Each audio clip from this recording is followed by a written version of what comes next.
Good morning and welcome to the Global View here at Ausbiz. I'm Andrew Gagan. Thanks for joining us on this Monday morning as we get proceedings underway. Locally, at least, we are expecting another negative start. But let's get across what we saw on Friday on global markets, mostly higher on earnings optimism, despite fading hopes of a peace deal in the Middle East.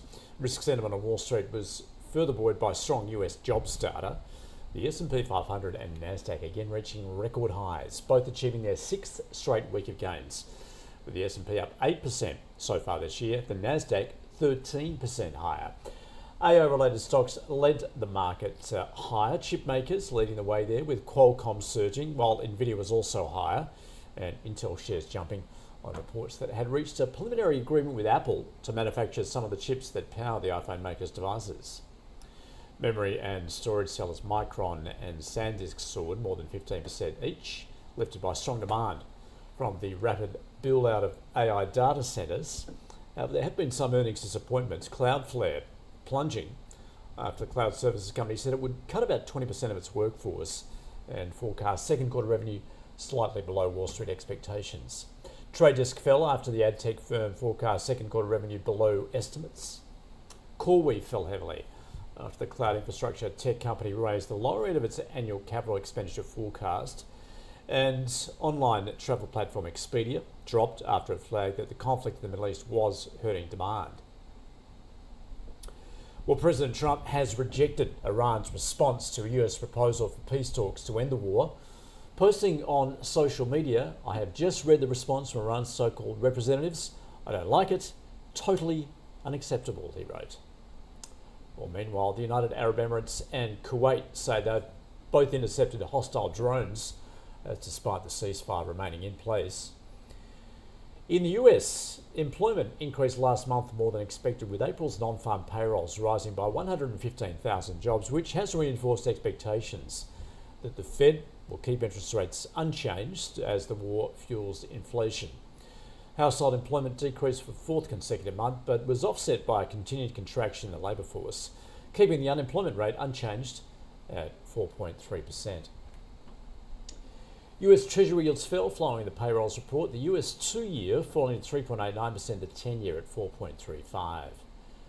The Australian 3-year government bond yields were around 4.65%, the 10-year close to 5%. And the US dollar index closed down on Friday. The Aussie is currently trading at 72.4 US cents.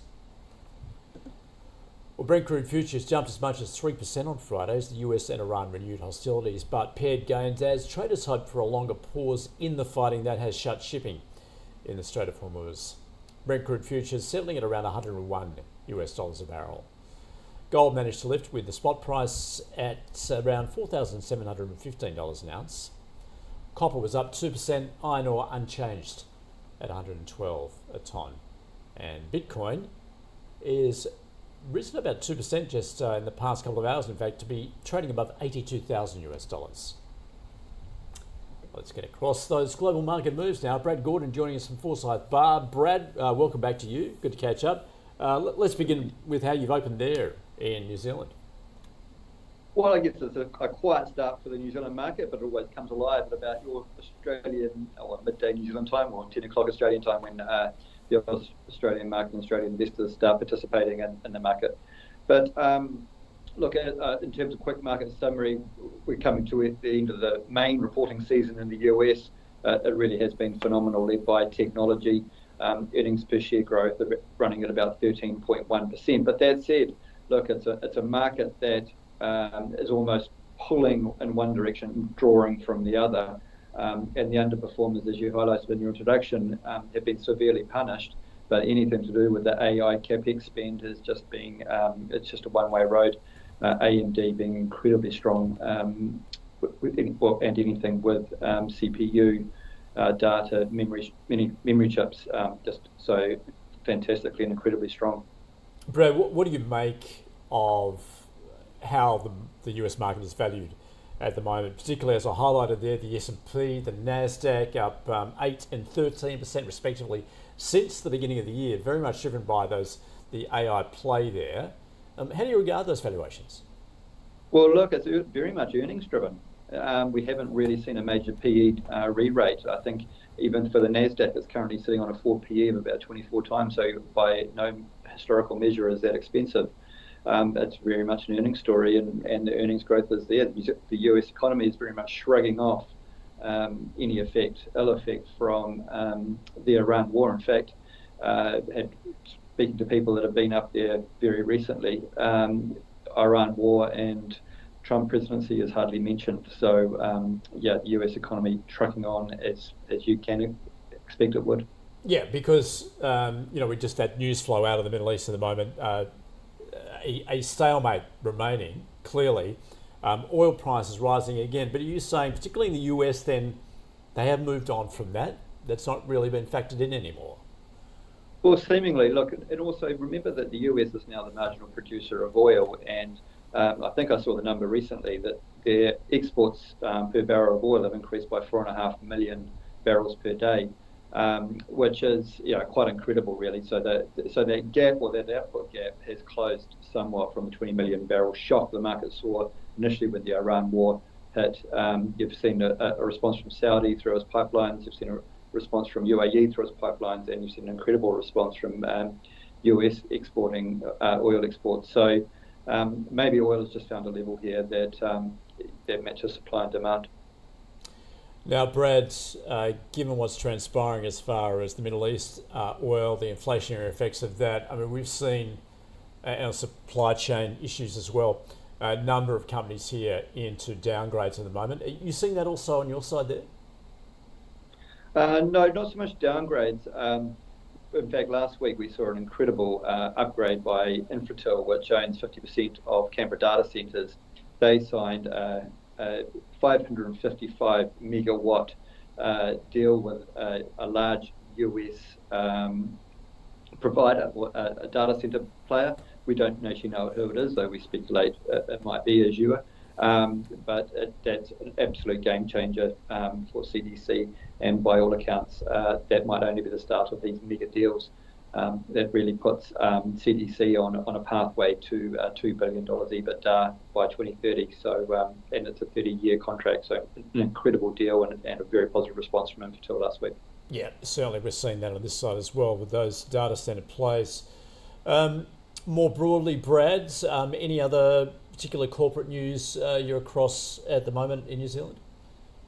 So we go into our reporting season, really probably starts in earnest next week. Looking for some positive surprises. We think the New Zealand listed property trust sector has room for some positive surprises. Kiwi Property Trust, for example. A couple in the healthcare, Oceania Healthcare, will be looking at quite attractive valuations for some of their retirement villages. And in the technology space, Serco, which the share price has really been sold off heavily on the back of what we believe is largely this SaaS apocalypse. But they report, and they're expected to report 120 million revenue. It's trading at a price to sales ratio of sort of 1.5, which for a business that's growing at 35% just looks out of whack. So looking for something, at least some sort of catalyst there. What are the expectations on the monetary policy front, Brad? What are the next moves? What commentary are you getting from the RBNZ? So our next Reserve Bank of New Zealand meeting is on the 27th of May. We expect no change at that meeting, but we do have inflation now above the 3% range provided. 1 to 3% is that Reserve Bank of New Zealand's preferred range. So we are expecting 3 rate hikes through this year, with the first one in July. So that makes it interesting on the New Zealand-Aussie cross, particularly. Australian watchers looking maybe at 1 or 2 at some New Zealand assets. If the Reserve Bank of Australia has there or thereabouts finished its hikes, which is getting close, maybe one more, versus the RBNZ might have 3 hikes this year, that cross might be just reaching its low point. Brad, great to get across what you're seeing on your side. Thanks so much for joining us from Forsyth Barr. Thank you. All right, so let's turn our attention to the local market as we get underway on this Monday, and not a very positive start expected there. Looking at the S&P ASX 200 futures down around 0.5%. Those developments over the weekend, no positive news coming out of the Middle East with more incidents just as far as particularly hostile drone attacks on some of those Middle Eastern countries. President Trump having rejected Iran's response to the US peace plan proposal. So we'll look forward to more on that. Plus, of course, we should also be aware that President Trump is heading to China towards the end of the week for meetings with Xi Jinping. And locally, very much the focus is going to be on tomorrow night's budget. A lot of speculation there, particularly in regards to the tax on investments. Stay with us for the Open.